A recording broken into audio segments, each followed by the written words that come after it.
राधे राधे, जय श्री कृष्ण, हर हर महादेव। स्वागत करती हूँ अपने चैनल आस्था भक्ति दरबार में आप सभी का। आज मैं बहुत ही सुंदर, बहुत ही प्यारा सा गीत लेकर आई हूँ। कैसा लगा एक छोटे से प्यारे से कमेंट में जरूर बताइएगा। गीत अच्छा लगे तो अपना ढेर सारा प्यार दुलार आशीर्वाद दीजिएगा। चैनल को अपना सपोर्ट करिएगा और आगे बढ़ाइएगा। राम लखन दोनों यज्ञ एक ठाने, बान्हल घोड़ा दी है छोड़ी जी। राम लखन दोनों यज्ञ एक ठाने, बान्हल घोड़ा दी है छोड़ी जी। दिन भर घोड़वा चरी चरी अइले, लवकुश दैले लगाम जी। दिन भर घोड़वा चरी चरी अइले, लवकुश दैले लगाम जी। राम लखन दोनों यज्ञ एक ठाने, बान्हल घोड़ा दी है छोड़ी जी। यही खबरिया भैया लक्ष्मण जब सुनले, चली भैले जंगल की ओर जी। यही खबरिया जब लक्ष्मण भैया सुनले, चले भैले जंगल की ओर जी। बहिया जे धैके लक्ष्मण जंगे बैठावे, पूछै पिताजी के नाम जी। गोदिया में लेके लक्ष्मण जंग बैठावे, पूछले पिताजी के नाम जी।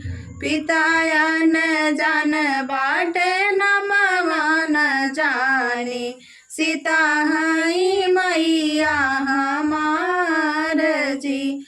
पिताया न जान बाटे नमवा न जानी, सीता हई मैया हमार जी। देव भाई लवकुश डाल भर सोनवा, देवई हथिया हजार जी। देवई लवकुश डाल भर सोनवा, देवई हथिया हजार जी। देवई लवकुश अयोध्या के राज्य, माता के देवता देखाई जी। देवई लवकुश अयोध्या के राज्य, माता के देता देखाई जी। वहीं से लवकुश घर चली अइले, माता से करें एक बात जी। वहाँ से जे लवकुश घर के चल अइले, सीता से बोलिए एक बात जी। दई हई हमें मैया डाल भर सोनवा, दई हई हथिया हजार जी। दई हई हमें मैया डाल भर सोनवा, दई हई हथिया हजार जी। दई हई हमें मैया अयोध्या के रजवा, जाऊ हम तोह का देखाई जी। दई हई हमें मैया अयोध्या के रजवा, जाऊ हम तोह से मिलाई जी।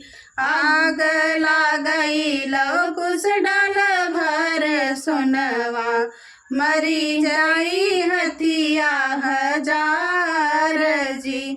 अगिया लगाई लवकुश डाल भरी सोनवा, मरी जाई हथिया हजार जी।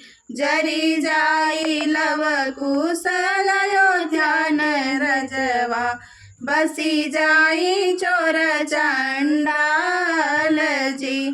जरी जाई लव कुश अयोध्या रजवा बसी जाई चोर चंडाल जी फटी जाइत धरती समाई हम जाइत नहीं हम अवध के लोग जी फटी जाती धरती समाई हम जाइत नहीं देखित अवध के लोग जी राम लखन दोनों यज्ञ एक ठाने बान्हल घोड़ा दी है छोड़